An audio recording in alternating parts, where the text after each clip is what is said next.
Ahora la pelota está en el Tribunal Contencioso Electoral. Hay que pedirles a los magistrados del Tribunal Contencioso Electoral que atiendan las impugnaciones presentadas por Pachacuti con la mayor objetividad y transparencia jurídica y que dispongan la apertura de las urnas. Esa es la única forma de que quien quiera que sea el candidato que pase a la segunda vuelta lo haga con legalidad y legitimidad y que este proceso pueda ser recuperado y no quede en historia como un proceso electoral fallido.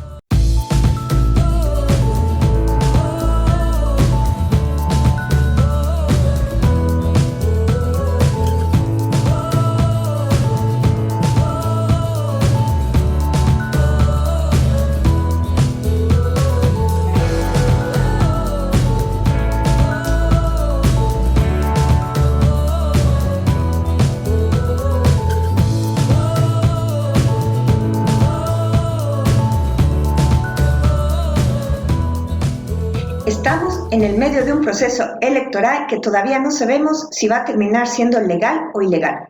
Un Consejo Nacional Electoral que tiene 2 finalistas y un tercero sigue impugnando su segundo puesto. Por otro lado, la OEA hizo un informe en donde no encontró irregularidades en la primera vuelta electoral. Y por último, la presidenta del Consejo Nacional Electoral no cumplió con los acuerdos. En este momento estoy con Marcelo Larrea. Él es analista político, periodista y ex candidato a la presidencia del Ecuador y nos va a contar si es realmente legal o ilegal todo este proceso. Bienvenido a nuestro programa. Para mí muy grato, Karina, estar contigo en ON-TV, en medio de esta crisis amarga que está sufriendo la democracia ecuatoriana con un proceso electoral lamentablemente fallido. Pues sí, estamos viendo un gran alboroto político, mucha intransparencia en estas elecciones, que bueno, no es la primera vez que hemos visto eso, pero ahora con mucho más énfasis tenemos un tercer candidato que quiere impugnar, que sigue haciéndolo para poder aclarar esta situación y saber si en realidad hubo fraude o no. Y claro, la pregunta del millón es, ¿terminará siendo legal estas elecciones, Marcelo?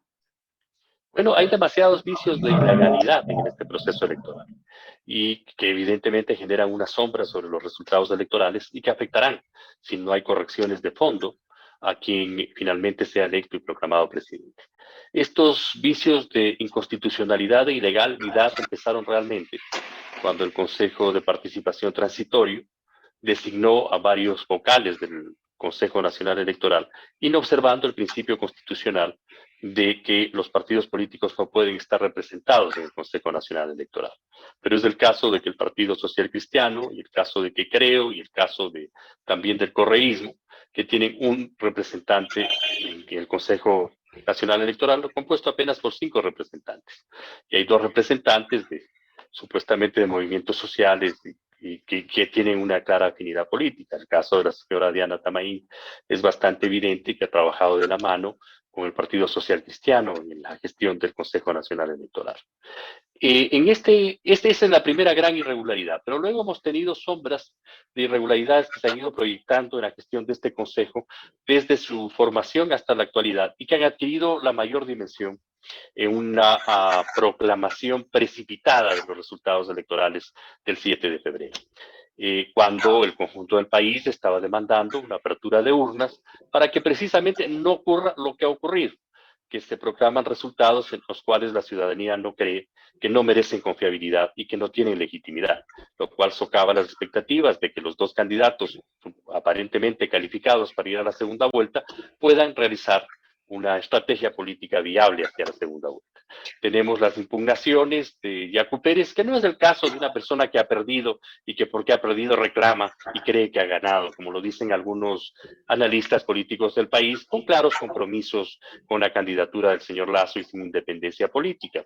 No, él está reclamando por causas que son evidentes. La primera es evidente, es claro que el conteo rápido dio como triunfador para la segunda vuelta a Yacu Pérez, que los exit polls revelaron que Yacu Pérez estaría en la segunda vuelta, que fueron manipulados inclusive estos exit polls para sus versiones finales, que los resultados electorales que aparecieron en las pantallas del CNE el domingo 7 de febrero, a partir de las 7 de la noche, señalaban que el señor Arauz estaba primero con 30% de votos, seguido por el señor Arauz, por Yacu Pérez, con un 24% de votos, y más abajo estaba el señor Lasso.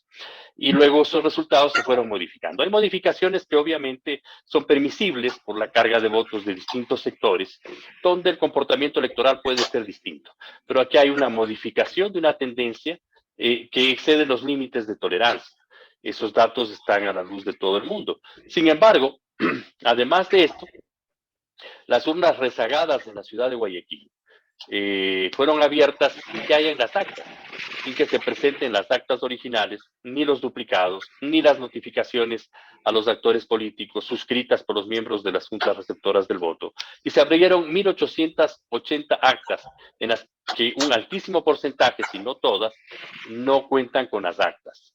Y unas urnas que no tienen actas no tienen legalidad, porque cualquiera puede rayar una papeleta electoral. Pero la legalidad de la papeleta electoral reside en que hay una junta receptora del voto que certifica que esa es la voluntad del elector, no que cualquier persona llenó esta papeleta electoral, le puso en la urna y que ese voto tiene que ser contado como válido. El Código de la Democracia establece claramente que esas urnas deben ser declaradas no válidas. Sin embargo, es precisamente en esas urnas que se contabilizan los votos con los cuales se consolida la ventaja del candidato Lasso sobre el candidato Yacu en más de 30.000 votos, que es una cifra irrisoria para la magnitud de 10 millones de electores. La pequeñísima diferencia entre Lasso y Yacu obligan a que se abran las urnas y se establezca con precisión, gane quien gane, cuáles son los resultados. Ahora, se habla mucho de los algoritmos electorales. ¿Qué es lo que nos puede decir con él? ¿Tiene algo que ver que se haya metido mano en esto, en estas elecciones, en las computadoras, en todo lo que está realmente acumulando todos los votos? Bueno, en las elecciones del 2017 algunos observadores denunciaron que se habían utilizado algoritmos, uno de ellos que establecía una diferencia de 10 puntos del primer candidato sobre sus contrincantes en segundo lugar.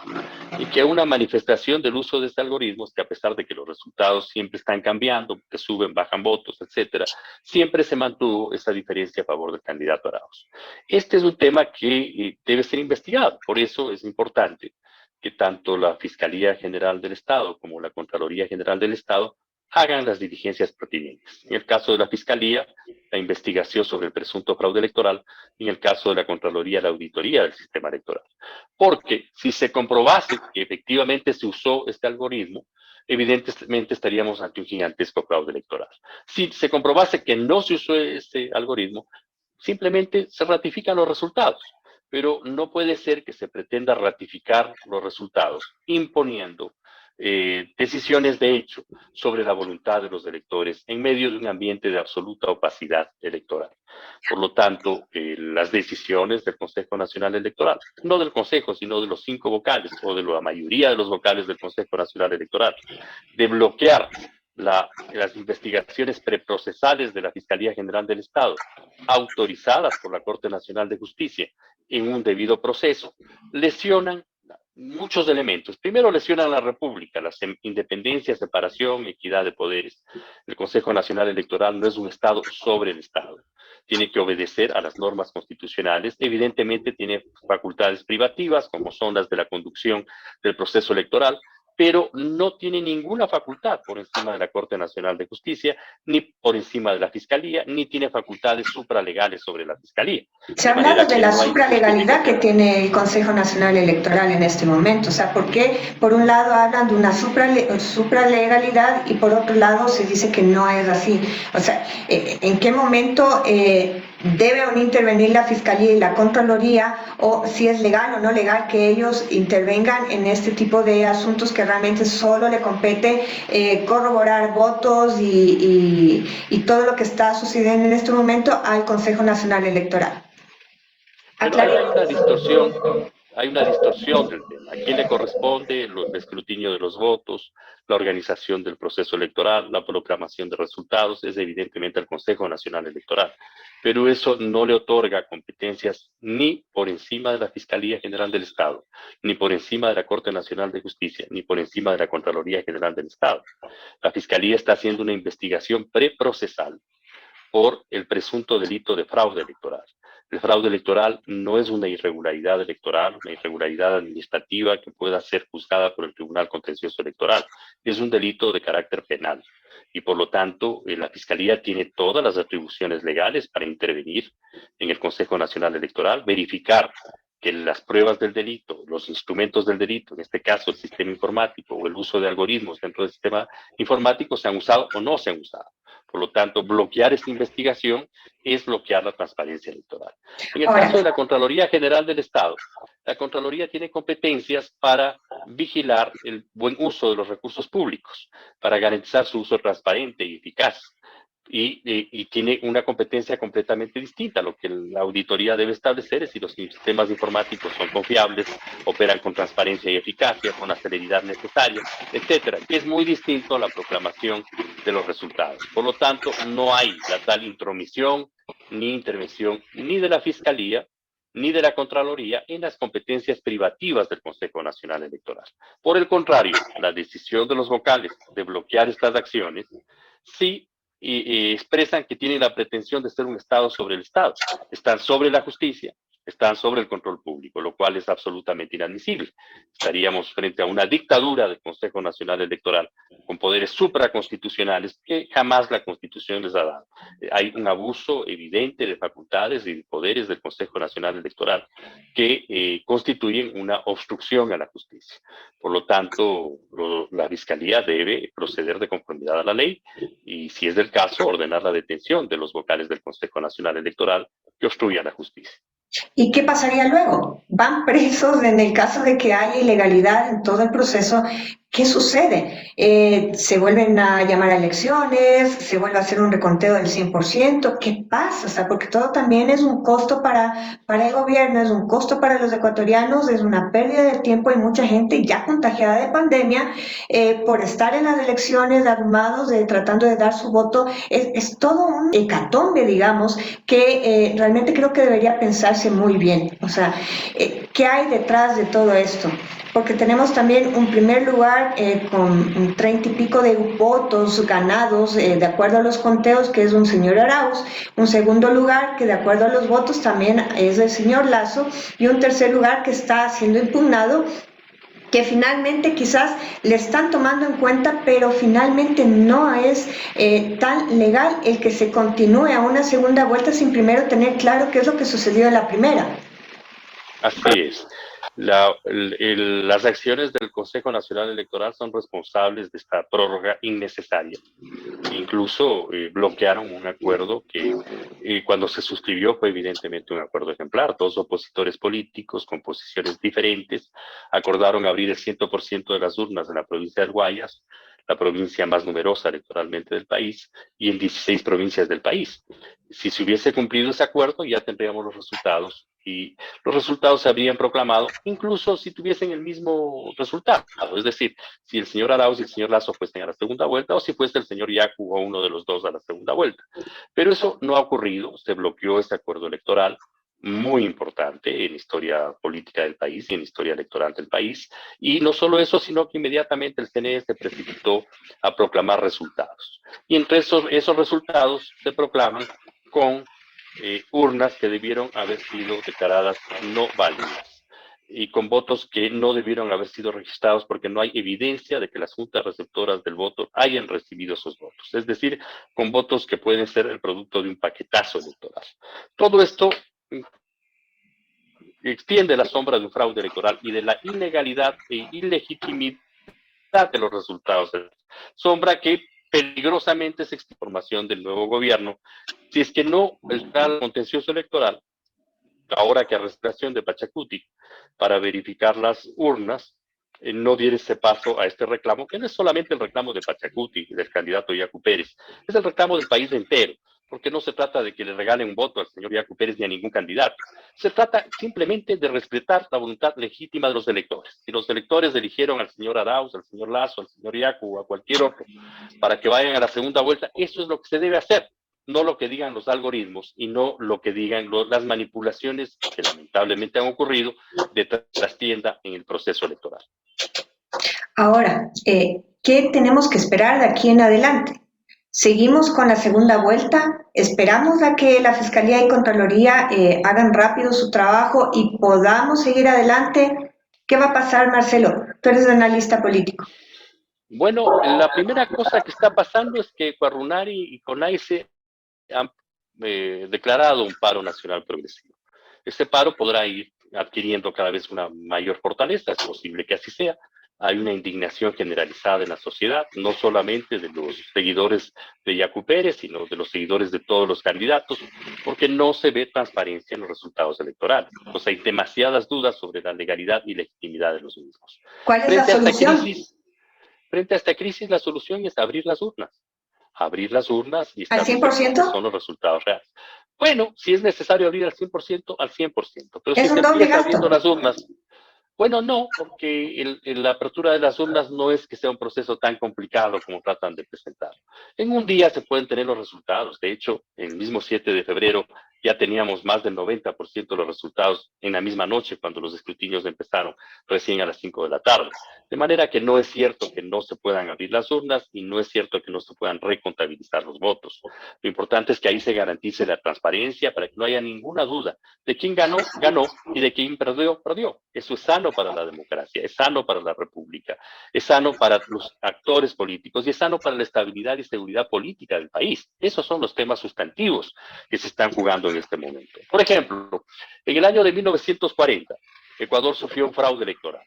Las elecciones ganó Velasco Ibarra y se proclamó como triunfador a Carlos Alberto Arroyo del Río. La ilegitimidad del gobierno de Arroyo del Río fue una catástrofe para el país y finalmente una catástrofe para un ciudadano distinguido como era Arroyo del Río, porque terminó su presidencia con la Revolución de Mayo de 1944 y desapareció de la escena política del país, cuando su presencia en otros términos habría tenido una gravitación relevante durante décadas. Pero el Ecuador fue víctima de la invasión peruana de 1941, del Protocolo de Río de 1942. Estados Unidos, al tenor de la Segunda Guerra Mundial, estableció una gigantesca base militar en la isla de Baltra, en las Islas Galápagos, y finalmente se produjo la revolución del 28 de mayo de 1944, que entre los elementos positivos que generó fue la recuperación de la soberanía sobre las Islas Galápagos con la expulsión de la base militar norteamericana de Galápagos y de Salinas. Si no habría existido esa revolución, a lo mejor las Galápagos ya no serían nuestras. Así de simple. Pero estos eventos ocurren porque no es legítimo un gobierno que surge de un fraude electoral. Un gobierno que tiene plena representación de la soberanía popular no puede ser víctima de estos manoseos de la política internacional. Y también, obviamente, de los intereses que se manejan dentro de la sociedad ecuatoriana. Por eso es fundamental la transparencia electoral. Estamos en una situación de crisis electoral. En este periodo, la mayor fue la de 1978, cuando la dictadura militar pretendió bloquear el ascenso al poder de Jaime Roldós de Aguilera. ¿Qué ocurrió entonces? A pesar de todo el enorme poderío de la dictadura militar, la ciudadanía estaba empecinada en una restauración democrática. Tuvieron que abrirse todas las urnas y tuvo que contabilizarse voto por voto, el 100% de los votos. Y Roldós fue a la segunda vuelta y ganó la segunda vuelta. Incluso hubo un asesinato de Abdón Calderón Muñoz en el curso de este conflicto, un candidato presidencial del Frente Radical Alfarista, que manchó de sangre el proceso electoral. Y las autoridades de la dictadura militar tuvieron que ir a la cárcel como consecuencia de estos absurdos. Y ahora se están repitiendo absurdos similares, cuando lo lógico, lo recomendable, lo sano, es que el Consejo Nacional Electoral abra las urnas públicamente, aplique el principio de transparencia y publicidad, claramente establecido en la Constitución de la República. No es un reglamento expedido entre gallos y medianoche por mayorías temporales del Consejo Nacional Electoral, los que son de fuerza mayor en los fundamentos jurídicos de un proceso electoral. Es la Constitución de la República que lo obliga al CNE a estos principios, transparencia y publicidad. Ahora la pelota está en el Tribunal Contencioso Electoral. Hay que pedirles a los magistrados del Tribunal Contencioso Electoral que atiendan las impugnaciones presentadas por Pachacutic con la mayor objetividad y transparencia jurídica y que dispongan la apertura de las urnas. Esa es la única forma de que quien quiera que sea el candidato que pasa a la segunda vuelta lo haga con legalidad y legitimidad y que este proceso pueda ser recuperado y no quede en historia como un proceso electoral fallido. Ahora que estamos a más de un mes de la segunda vuelta electoral y tenemos que escoger un candidato, ¿qué es lo que vamos a hacer entonces, Marcelo?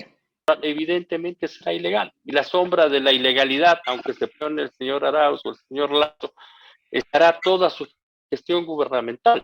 No, eso no tiene ningún sentido. Es como coronar a una reina Miss Universo sin que merezca la corona, sin que los votos le hayan llevado a ser la reina. Vamos a tener la misma escena que esa fatídica. Quiere decir que si seguimos avanzando sin que primero se aclare lo que pasó en la primera vuelta, puede ser realmente ilegal. Ejercer el poder con la sombra de ilegalidad es gravísimo para quien vaya a ser el próximo presidente de la República. Por eso, cabe insistir en que abran las urnas, permitan que la Fiscalía General del Estado, la Contraloría General del Estado, hagan las investigaciones que corresponden al sistema informático y establezcan la verdad de los hechos. Parece que el fraude es mayor del que nos imaginamos, que hay una obsesión por impedir que se vea qué sucede en este sistema informático del CNE y qué es lo que hay en las urnas, que les desespera tanto que se coluden para impedir que la justicia y la transparencia brillen en el país. ¿A favor de quién sería el fraude? De quienes han salido beneficiarios, ¿no? Entre esos, evidentemente... Puede ser Lazo, puede ser Arauz, puede ser cualquiera de los tres. Si ha existido el fraude, claro. Si existiese el fraude, evidentemente quienes son los beneficiarios son los autores del fraude, así se lo asume. Si ellos no son los autores del fraude, si ni Arauz ni Lazo han cometido el fraude electoral, deberían estar en primera línea apoyando la demanda para que se abran las urnas y se proclamen los resultados verdaderos. Si realmente ganaron las elecciones, aunque sea con un voto, como dijo el señor Lazo, aunque sea con un voto, que se proclamen los resultados verdaderos y que el país sepa que el señor Lazo, aunque sea con un voto, o que ganó el señor Yacu, que ganó el señor Arauz. Eso da confianza y serenidad, legitimidad y legalidad en los resultados.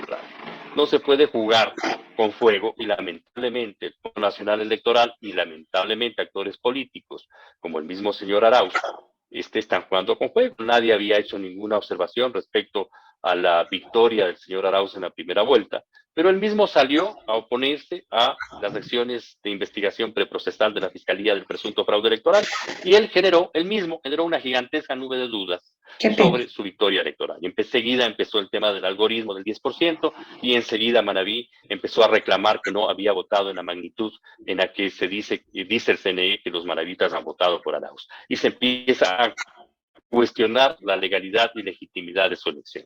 Lo mismo ha ocurrido con el señor Lazo. Claro, la diferencia entre Lazo y Yacu es mínima, es insignificante, son apenas 3 décimas. Y todos estos elementos nos llevan a una necesidad imperativa en las urnas de mirar con transparencia los votos, de garantizar que todos estemos seguros de cuáles han sido los resultados y que vayan a la segunda vuelta a quienes hayan sido electos por el pueblo ecuatoriano, no por una mayoría del Consejo Nacional Electoral, no por uno o varios algoritmos en el sistema informático, no por manipulaciones fraudulentas de las urnas y de las actas electorales. Bien, realmente vamos a tener que esperar a ver cómo se mueven todas las piezas políticas, también cómo se mueve toda la parte legal, lo que es Fiscalía, Contraloría y bueno, el mismo CNE, qué es lo que va a escoger, si quieren seguir en la supralegalidad, como ellos dicen, o si quieren aterrizar realmente en donde tienen que estar, en un buen conteo de votos, en abrir las urnas o seguir con esta farsa que está llevando a todos los ecuatorianos a una incertidumbre en donde no sabemos si realmente hemos sido burlados o no. Gracias por estar en nuestro programa, Marcelo Larrea. Él es periodista, es analista político y también fue ex candidato a la presidencia de la República. Gracias, Marcelo. Gracias, Karina. Muy grato para mí compartir estas reflexiones y este análisis sobre situación tan complicada y crítica como la que vive el país. Gracias. En Mentes al Día siempre les estamos informando y actualizando, y por eso hemos tenido a este invitado especial que nos da su análisis personal y político con respecto a lo que está haciendo esta primera y segunda vuelta electoral en el país de Ecuador. Gracias, Marcelo, y nos vemos en el próximo programa.